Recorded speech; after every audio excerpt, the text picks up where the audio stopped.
इस बीच में डॉक्टर शिवानी का भी रुख करना चाहूँगी। बहुत स्वागत है डॉक्टर शिवानी आपका भी।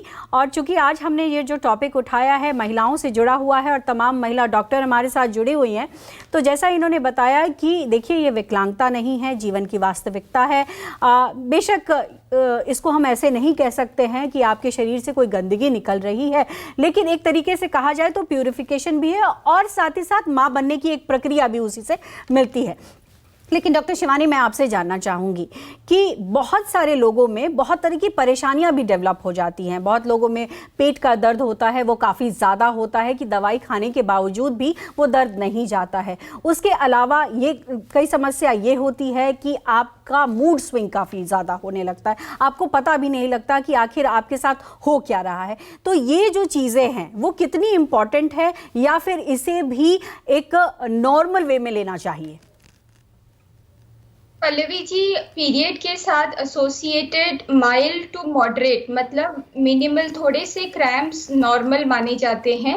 अगर आपको सिवियर क्रैम्प्स आ रहे हैं या आपको सिवियर ब्लोटिंग मतलब बहुत ज्यादा ऐसे लग रहा है कि बदन फूल गया है, उल्टी हो रही है, चक्कर आ रहे हैं, कुछ लोग फेंट भी हो जाते हैं, मतलब वो गिर जाते हैं इतने डिजीनेस की वजह से, तो ये सब चीजों के लिए आपको अपने डॉक्टर के साथ एक चेकअप कराना बहुत जरूरी है, क्योंकि ये साइन हो सकता है कि आपके शरीर में कोई प्रॉब्लम है, जैसे एंडोमेट्रियोसिस कहा जाता है, जिसमें जो पीरियड का ब्लड होता है वो शरीर के अंदर होती है ब्लीडिंग, मतलब बच्चेदानी के बाहर नहीं, बच्चेदानी के अंदर और पेट के अंदर भी ब्लीडिंग होती है।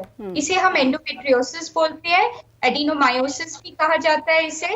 और किसी को फाइब्रॉइड की तकलीफ हो सकती है, पीआईडी या पेल्विक इन्फ्लेमेटरी डिजीज, उसका मतलब कि आपके बच्चेदानी में, अंडाशय में, नली में कहीं इन्फेक्शन हो गया है जिसकी वजह से बहुत ज्यादा दर्द हो रहा है। आपके हार्मोन का डिसबैलेंस है, जैसे पॉलीसिस्टिक ओवरी होता है जिसकी वजह से शरीर में मोटापा बढ़ रहा है या शरीर फूल रहा है।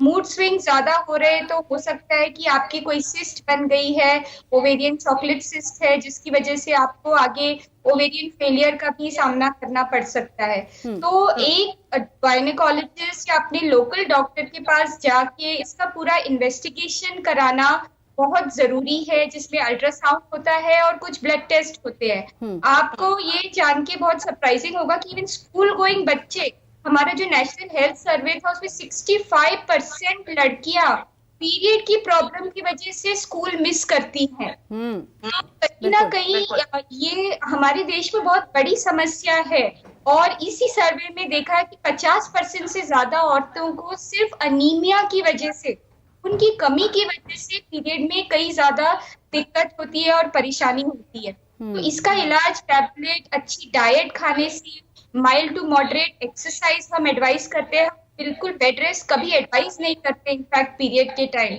आपको थोड़ी बहुत एक्सरसाइज करनी चाहिए, उससे एंडोर्फिन्स रिलीज होते हैं जो ऐसे हार्मोन्स होते हैं जो मूड स्विंग्स को कंट्रोल करते हैं, जो हैप्पीनेस लाते हैं।